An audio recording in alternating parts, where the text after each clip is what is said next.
Oi, Grampar, tudo em ordem? Primeiro eu queria saber o que é que você acha da importância ou não do cabelo para o quadrinista. Se isso é um tipo de superpoder que você tem, seu cabelo, se eu cortar o seu cabelo, você fica desenhando mal. Qual o seu shampoo?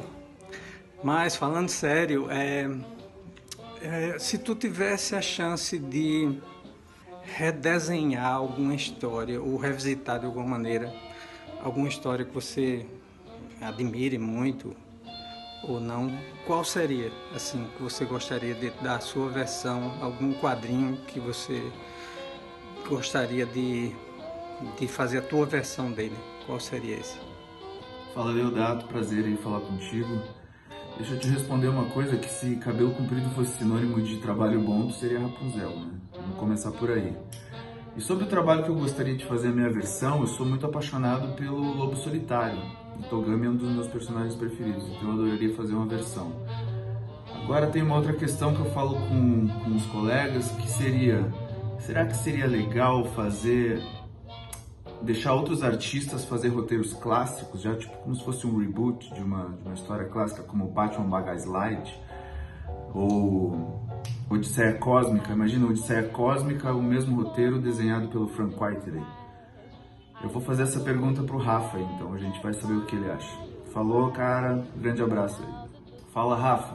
Olha só, eu tava trocando uma ideia com o Deodato aqui, surgiu uma questão. O que você acha de reboot de HQs clássicas, por exemplo?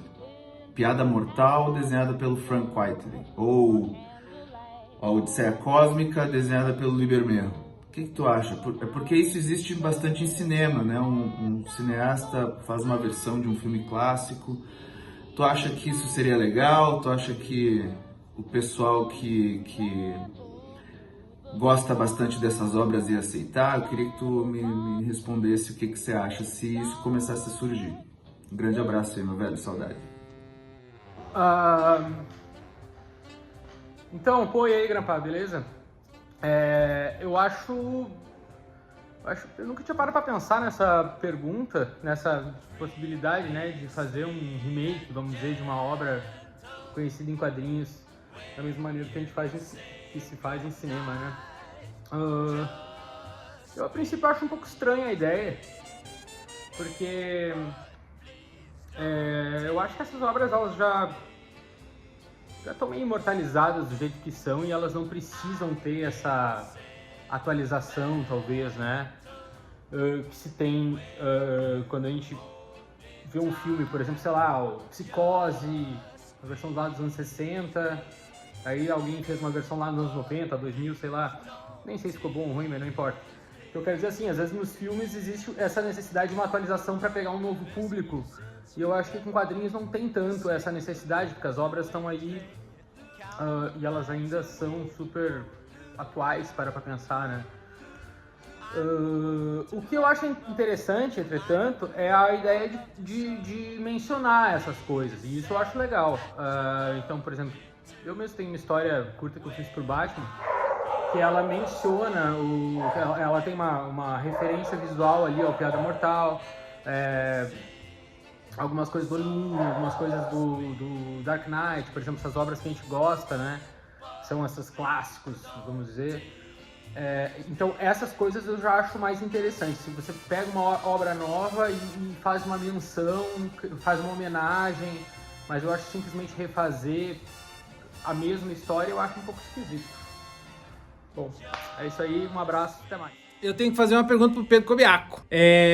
Eu sei que o Pedro Cobiaco tem uma influência e gosta de um artista quase tanto quanto eu gosto, eu acho. Vou perguntar o quanto ele gosta, se ele gosta efetivamente e como influenciou, que é o Alex Toth. Eu sei que ele gosta, já vi coisas lá na casa dele lá, do Alex Toth. E eu quero saber se o Alex Toth influenciou de alguma maneira o jeito de você desenhar, as coisas que você faz, e o que você acha do Alex Toth, sendo um tweet. Não precisa se estender muito. Acho que a gente compartilha da mesma opinião sobre o Alex Toth, esse gêniozinho maldito. E é isso. Um bom Minu Day aí pra todo mundo, gente. Até mais. Bom, Azeitona, aí você me quebrou com essa pergunta. Você tá certo, eu amo o Alex Toth. Aqui na minha mesa eu tenho 3 tomos, assim, que tratam da obra dele, tanto na ilustração, quanto no character design, né, quanto nos quadrinhos. E, enfim, ele é uma pesquisa de vida toda, assim. Tem uma coisa que eu faço muito, que é quando eu gosto muito de... Eu acho que todo mundo faz isso, né? Quando eu gosto muito de um artista, eu vou sempre atrás de descobrir quem são as grandes influências dele, né? A gente vai traçando esse caminho meio dialético e vai juntando todas as influências, assim, entendendo como cada uma impactou a outra. O Alex Toth é um cara que aparece como influência de muitos artistas que eu admiro. Quando eu comecei a estudar mais a fundo o trabalho do Mazzucchelli, eu lembro de ver... Enfim, não foi muito difícil descobrir que ele é apaixonado pelo Alex Toth. Especialmente no Batman 1, e ele já até falou isso em algumas entrevistas, dá pra ver que é uma influência muito clara. Pra mim, tanto o traço do Mazzucchelli quanto do Alex Toth tem essa qualidade semelhante, que é essa qualidade de conseguir mesclar um desenho mais acadêmico, figurativo, com uma coisa mais cartoonizada, assim, parece que bem no meio termo, assim, é uma coisa que eu tento muito alcançar. Então eu comecei aí eu já tinha descoberto o Alex Toth, mas a partir do momento que clicou nessa minha pesquisa do Mazzucchelli, eu comecei a ir atrás dele obsessivamente, assim. E, enfim, a fonte do trabalho do Alex Toth realmente é inesgotável, assim. Ele tem um poder de síntese espetacular, ele tem uma elegância de linha, né? Uma narrativa impecável, assim, e por mais que eu até goste, às vezes, de coisas até um pouco mais atmosféricas do que o Toth, que é realmente aquele mínimo, assim. Eu ainda acho que ele consegue evocar muito clima, muita atmosfera dentro das poucas escolhas que ele faz dentro do desenho dele, né? É bem um menos é mais, assim. Então, enfim, eu amo Alex Toth, que nem eu falei, é uma pesquisa de vida inteira, acho que nem pintores e pintoras pesquisam, sei lá, o Matisse pela vida toda. Enfim, eu acho que vale isso pros quadrinhos, assim. O Toth é um cara que realmente é inesgotável e, além de tudo, tem uma obra imensa, assim, né? Então, enfim, pesquisa pra vida toda.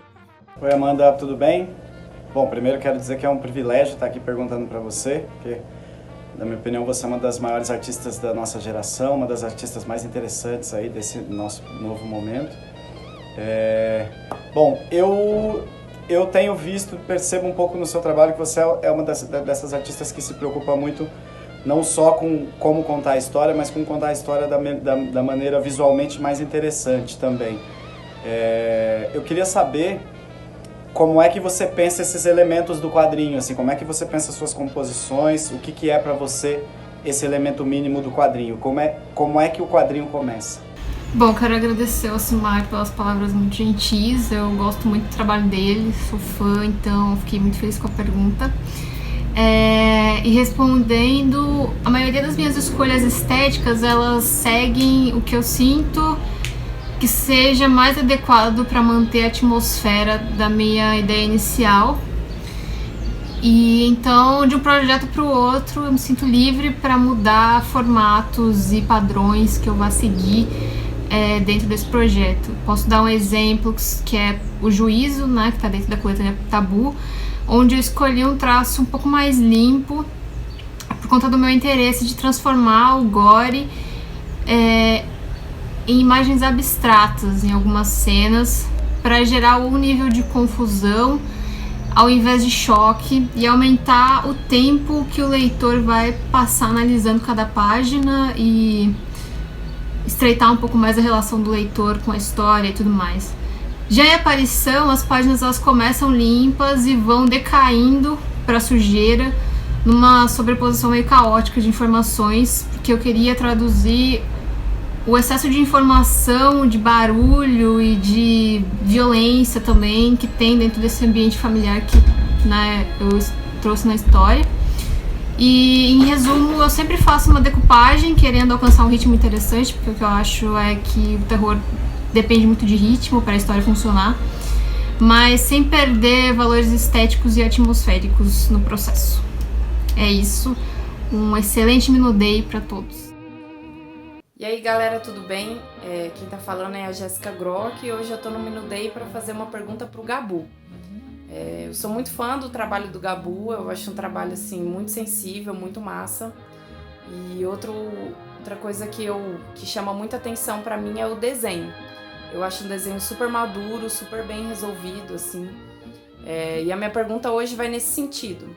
Eu sei que o Gabu trabalha com animação, então eu queria saber se essa síntese visual, esse desenho, veio por conta da animação, por essa questão de ser uma coisa com muita repetição e que força a gente a resolver bem o desenho. Enfim, queria saber se vem daí ou se vem de algum outro lugar. Comenta um pouco aí sobre o seu desenho, Gabu, e o que você acha disso que eu falei, tá bom? Valeu, gente, até! Oi, Jéssica, tudo bom? Eu também gosto muito do seu desenho. Eu gosto bastante dessa coisa com lápis e também gosto muito dos roteiros que você faz. Eu acho que a mistura dos dois, assim, cria uma estética, dá uma sensação de que quando a gente tá lendo que é muito agradável. Eu particularmente gosto bastante. Respondendo sua pergunta em relação à animação, na animação tem essa mesma necessidade que o quadrinho também tem, né? De a gente desenhar o mesmo personagem em várias poses. A animação exagera um pouco mais, né? Que a gente tem que desenhar muito mais vezes, mas tem essa mesma coisa, né? E quando eu tava desenhando os meus quadrinhos, eu meio que segui esse mesmo princípio e fiquei desenhando o mesmo personagem em várias poses, até ter uma síntese dele, assim, uma coisa que fosse agradável, que não tivesse muito excesso, para não ser muito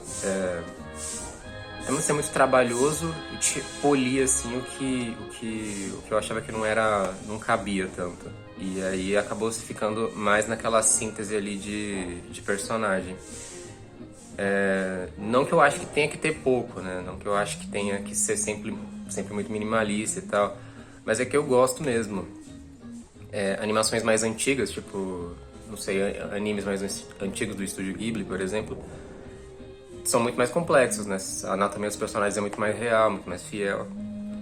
Eu gosto bastante, mas eu também gosto muito de animações mais contemporâneas, como, por exemplo, Hora da Aventura, que é um desenho que me marcou bastante, em que eu vi ali personagens que tinham pontinhos como olhos, tinham formatos muito simples, mas que ao mesmo tempo contavam histórias assim muito bonitas, muito grandiosas.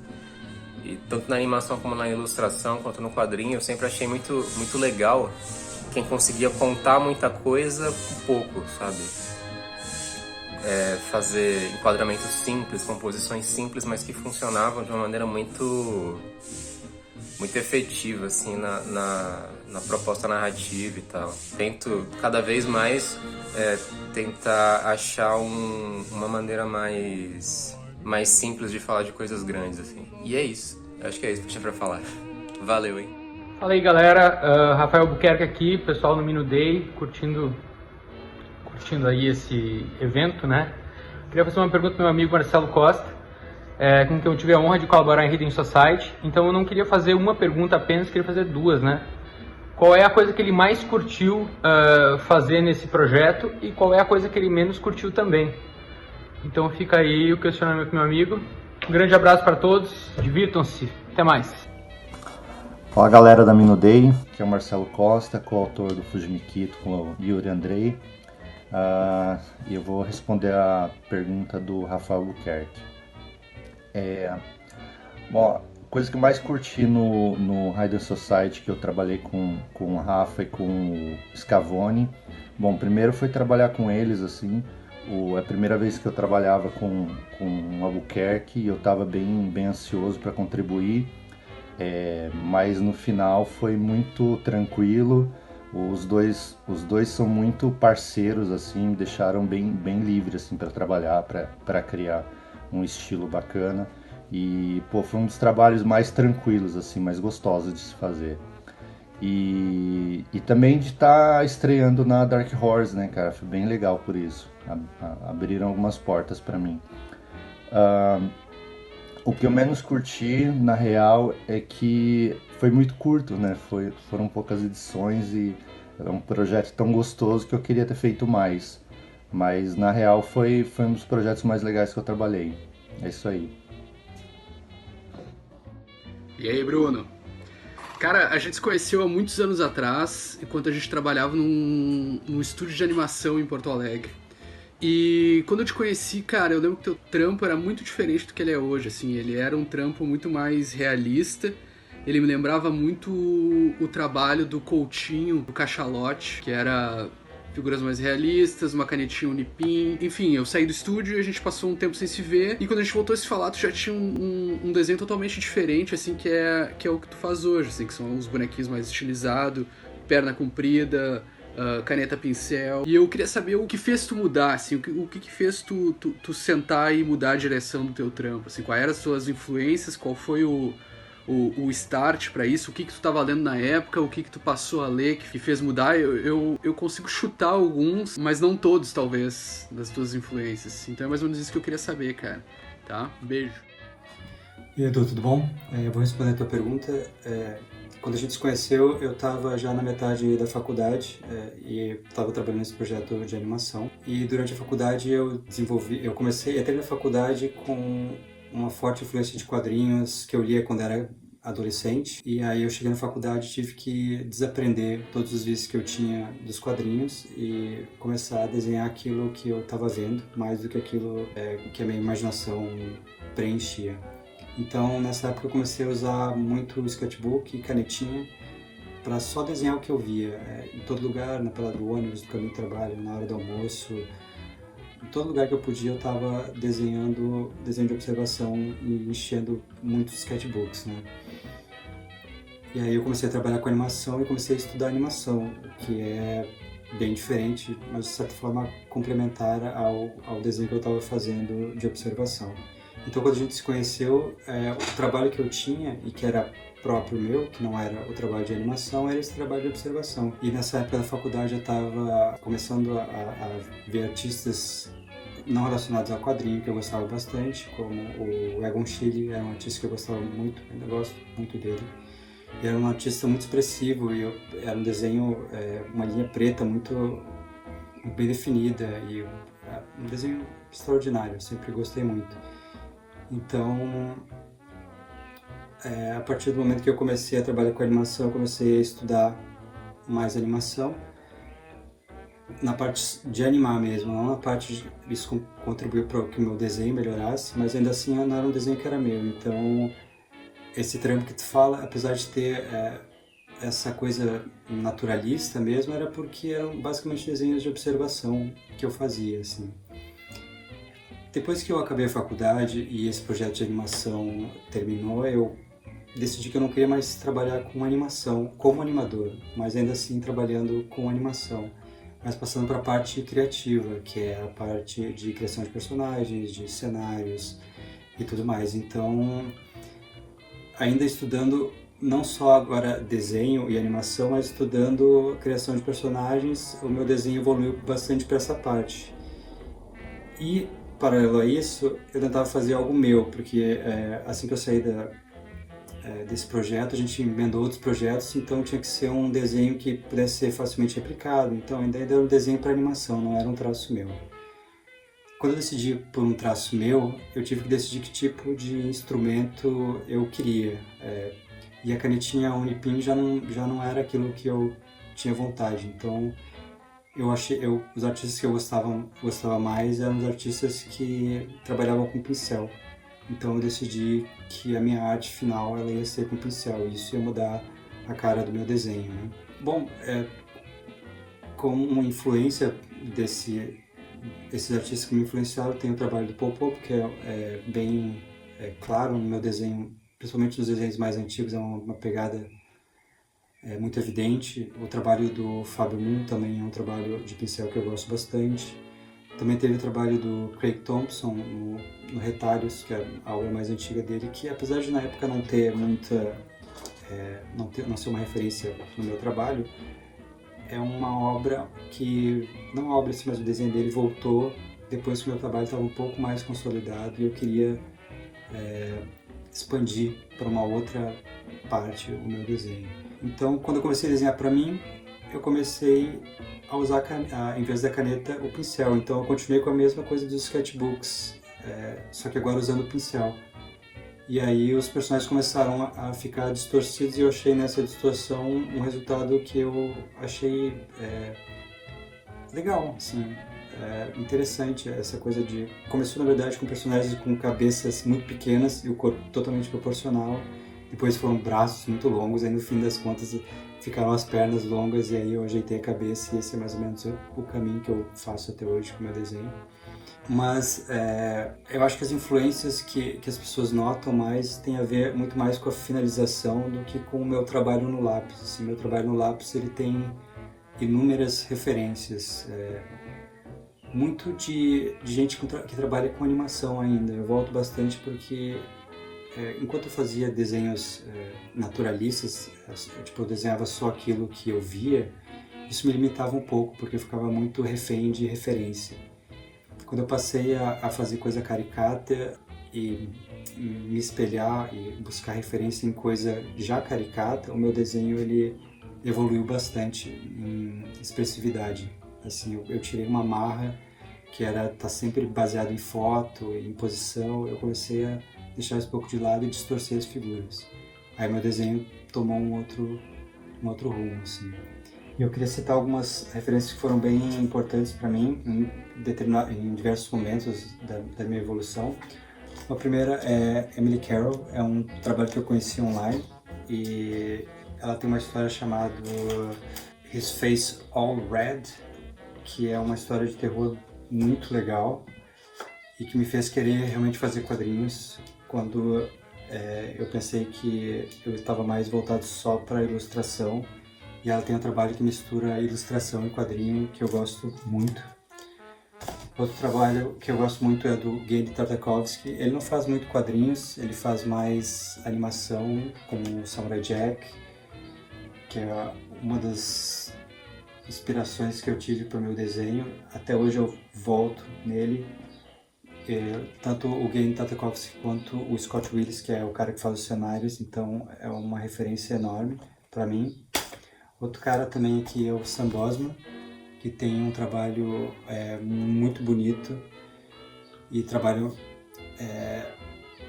muito bom de ver, como quadrinista e como ilustrador. Tem também aqui o Bluch, que é um artista que eu descobri recentemente. Enquanto pesquisava os artistas que eu gosto, todos eles voltavam para esse cara, então eu fui pesquisar mais sobre esse. Tem outro sujeito que eu gosto bastante, que é o Woku, que é um cara que distorce figuras e perspectiva de uma maneira muito, muito, muito legal. Tem também, óbvio, o Christopher Blaine, que é um artista mais contemporâneo para mim. Eu não gostava muito do desenho dele mais antigo, mas é porque o meu gosto ainda era algo muito mais voltado para o realista, então depois que eu meio desfiz essa marra, esse cara virou um dos meus artistas favoritos. Tem também um quadrinho, claro, muito importante, o primeiro do Pope que eu li, nessa edição aqui do 100%, que é um dos trabalhos mais bonitos dele. Krepak, que é um cara que eu gosto bastante e as montagens de página deles são incríveis, sempre volto. E para finalizar, eu tenho aqui um livro sobre ilustração da década de 60, que é incrível, ele está muito gasto, porque ele é simplesmente incrível. Então, tá aí algumas referências que eu... Bom, eu acho que respondi a tua pergunta. Abração, cara. E aí, aqui é o Pedro Kobiak, tô mandando uma pergunta pro Isaac Sagara. Isaac, cara, eu tenho admirado muito a evolução do seu trabalho, cara. Dá pra ver que você tem uma preocupação muito grande com narrativa, visual, seu desenho também melhora a passos muito largos, assim. E mais uma coisa que eu curto muito de ver no seu trabalho, cara, é que eu vejo que você posta com bastante frequência e a gente acaba tendo acesso a um outro lado do seu trampo, que é o seu trabalho que você desenvolve no sketchbook. Eu acho muito massa, dá pra ver que são os fluxos de consciência, assim, com muito texto misturado com desenho, coisa bem visceral mesmo, assim. E eu queria saber pra você qual que é a importância de manter esse teu trabalho no teu caderno em paralelo, se flui de algum jeito pro seu trabalho como quadrinista também, ou se pra você é um exercício separado, que tem uma importância própria, e é isso. Fala, Pedro, beleza? Pô, que da hora que você tá acompanhando lá a caminhada, né, depois do Narrativas. E as coisas que eu vou inventando, que eu tô produzindo, pô, da hora. Então, sobre o sketchbook, eu encaro ele de 3 formas. A primeira, como um diário. A segunda, como um laboratório. E a última, que é a que eu mais utilizo, como uma sessão do descarrego. Como diário, eu carrego ali na mochila e eu tento usar nos momentos livres. Por exemplo, no intervalo da escola, né? Ou então quando eu tô no transporte, eu tento rabiscar alguma coisa, ou então quando eu tenho uma ideia, alguma situação do meu dia que aconteceu que eu acredito que aquilo é uma situação ímpar, aí eu registro ali, como um diário mesmo. O laboratório é, por exemplo, quando eu faço um curso, as aulas que nós tivemos no Narrativas está tudo registrado no sketchbook, então eu ia anotando, estudo de anatomia, perspectiva, criação de personagens, etc. Essa parte mais certinha de estudo, eu também coloco no sketchbook. E o que eu mais utilizo é a fritação, é a sessão do descarrego. A última página do caderno do Fundamental 2, sabe? Que você colocava ali tudo e fazia um desenho por cima do outro e escrevia coisas aleatórias, colagem, técnicas diversas, coisas de música, tudo misturado. E tá tudo ali no sketchbook. Porque acima de tudo, o sketchbook é algo meu, pessoal. Então eu não preciso mostrar pra ninguém, não precisa ser algo que deva ser aceito pelas pessoas. Então é libertador. Então é isso que o sketchbook é pra mim. Valeu, Pedro. Abração. Fala, Jéssica. Cara, a minha pergunta é menos uma pergunta e mais um convite a uma fala. Então, discorre pra gente um pouquinho aí sobre os contextos e os aspectos da vida ao teu redor que te inspiram e como que tu aborda esses elementos nos teus quadrinhos. Beleza? Valeu. E aí, Matheus, tudo bem? Tô aqui então para responder sua pergunta, né, sobre inspiração, como eu abordo essas coisas no meu trabalho, enfim.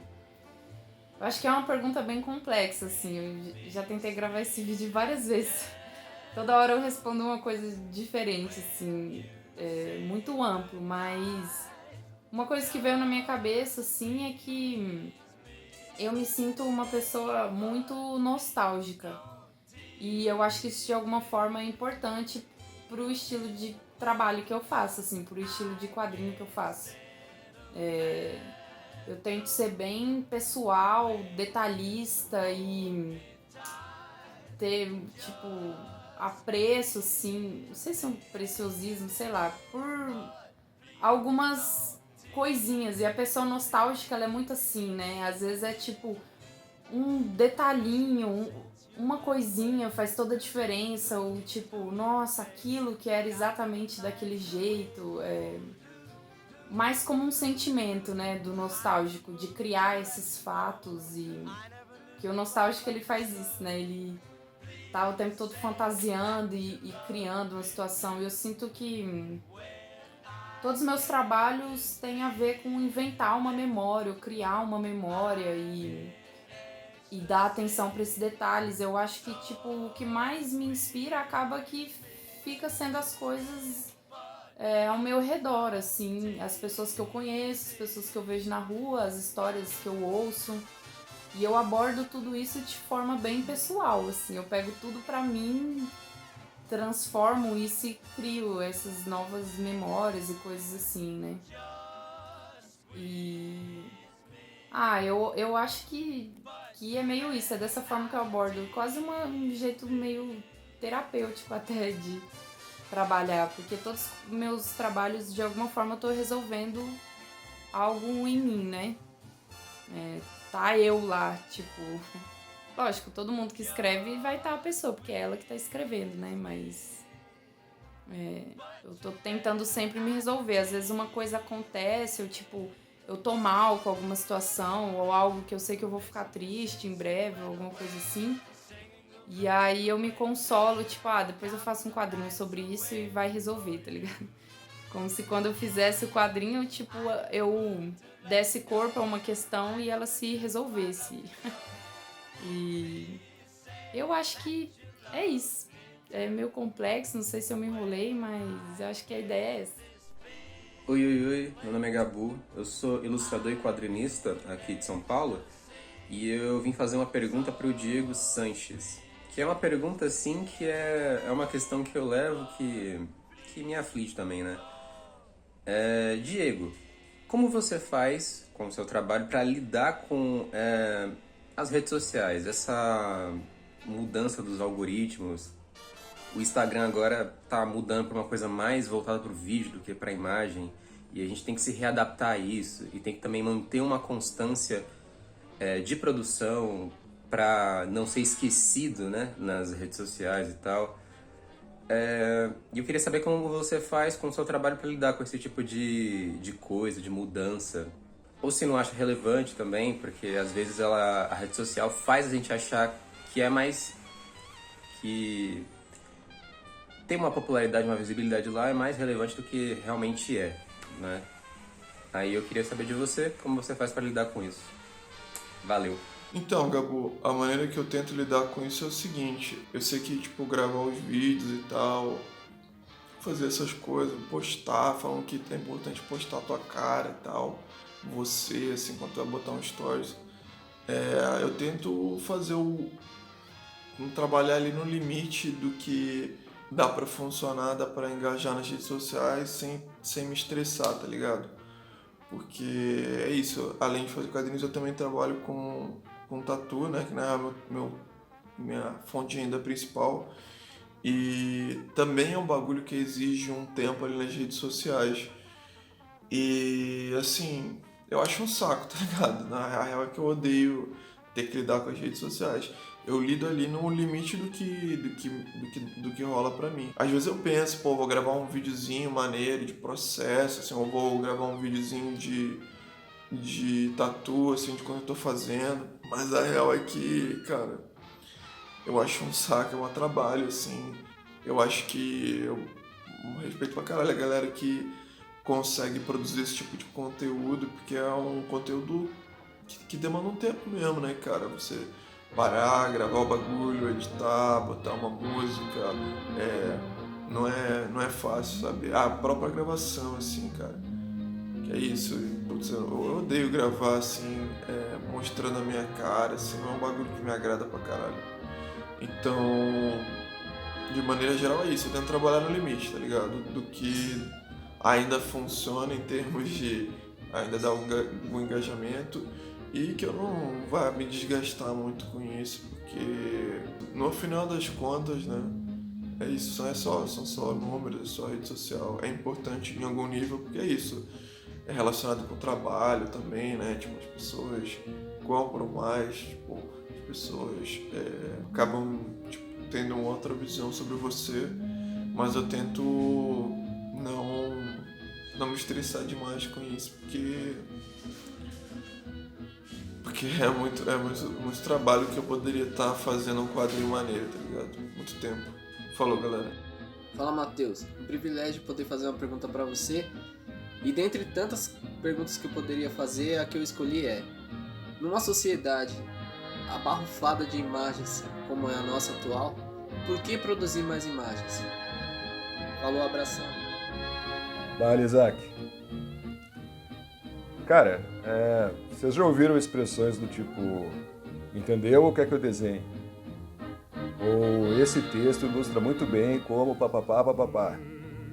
Ou ainda, reagindo à descrição de algo ruim, dizer: nossa, pintou o quadro do terror. Né? Então eu acho que o ser humano é, por natureza, um animal muito visual. Assim. Então a gente vai sempre usar de imagens e signos, sejam linhas, pontos, pixels, para entender e se relacionar com o mundo à nossa volta. Assim. Então, no fim, não é nem uma questão de escolha, né? A geral vai usar de imagem, né? Mesmo não sendo artista visual, para se comunicar. Né? É inevitável que isso vai acontecer. Eu acho que a diferença para nós que somos grafistas é que a gente tem que criar essas imagens do zero, né? E não só apertar um botãozinho e compartilhar no Twitter ou no Zap. Mas eu acho que é isso. Tá compreendido? Valeu! Fala, galera do Minudei, Marcelo Costa aqui de novo, coautor do Fujimikito com Yuri Andrei, e eu vou fazer uma pergunta para o Eduardo Medeiros. Edu, você já trabalhou em vários projetos, já fez autoral, trabalhou com DC, com Marvel, com Mixology. Qual é o seu próximo passo? Qual é, sei lá, seu objetivo maior? ao próximo passo do Eduardo Medeiros nessa carreira incrível. É isso aí, falou. E aí, Marcelo, obrigado pela pergunta, cara.